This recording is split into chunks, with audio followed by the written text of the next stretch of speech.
Now let's dive deep into this big LGBTQ plus story for today. I'm Angel Martinez and let's queer up politics. Trump-Musk tactics face ballot box blowback. Americans are revolting against the GOP at the ballot box. In a major upset in Wisconsin, Judge Susan Crawford, the progressive candidate in a nonpartisan state Supreme Court race, clinched victory with 54% of the vote. Her opponent, conservative Brad Schimel, was backed by none other than Elon Musk, who spent a staggering $20 million on the race.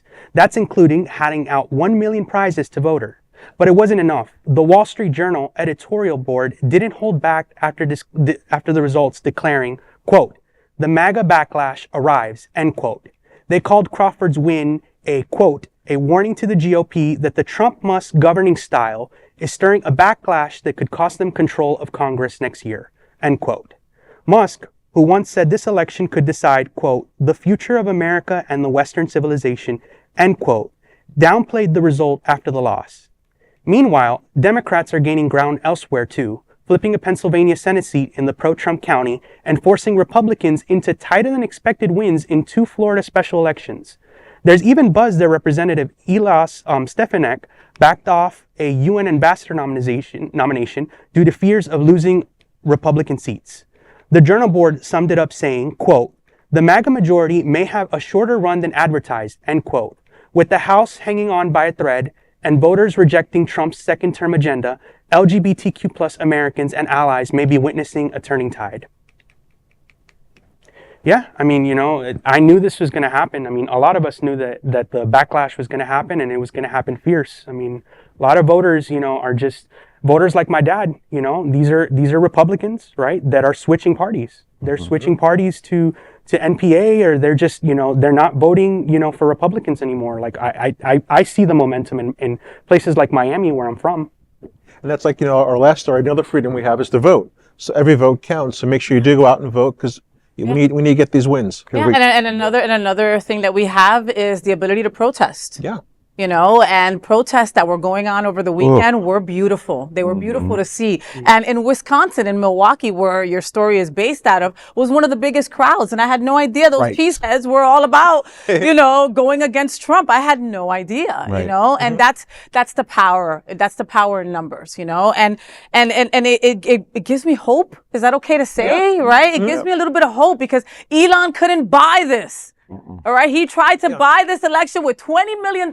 He even gave away $1 million, and yet he still couldn't clinch it. That gives me hope that people are gonna, those people that stayed home, right? Because those are the people I'm mad at also. And that's my problem, that right now I'm not comfortable in straight places, right? Because I'm looking at, like, who did you vote for? Did you vote against me, right? But it's also people that we sit with and we have bread with every single day that stayed home and didn't vote. And those people are also on the radar as well. Maybe now they'll go, okay, no, my vote is important. Yeah. Yep. Right? My parents have lost 401ks, etc. Maybe it's time that I use my vote in the right way. It's just, and like you said, this weekend was a great thing to see on social media and seeing all that happening.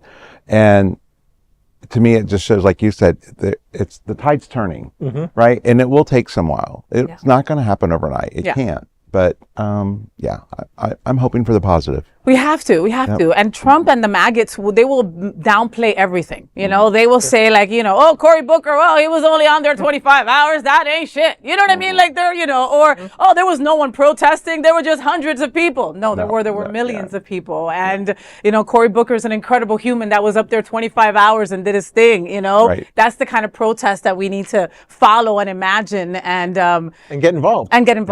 However, whatever that looks like, time, talent, and tithing. I'm constantly telling people that, I don't have any money. Then go give your time. Right. All right. Oh, I don't have any time, but I'm a good writer. I'm a good freelance this. I'm a good graphic designer. Then go donate your time. But if you got the money, then give the money. Yep. It's also good to see momentum in Florida, places like Florida. I mean, those are very tight races, I mean, they had good candidates, and, I think the Democratic Party is picking up steam in places like Florida. I think we're starting to see momentum again. Well, I hope so. From your lips to God's ears, Angel. Because the Democrats, I'm not happy with them right now. We'll just say that, all right? That is the big LGBTQ story for today. There is no other queer nonprofit media platform like this in the entire world. Support our LGBTQ stories by subscribing and sharing Queer News Tonight.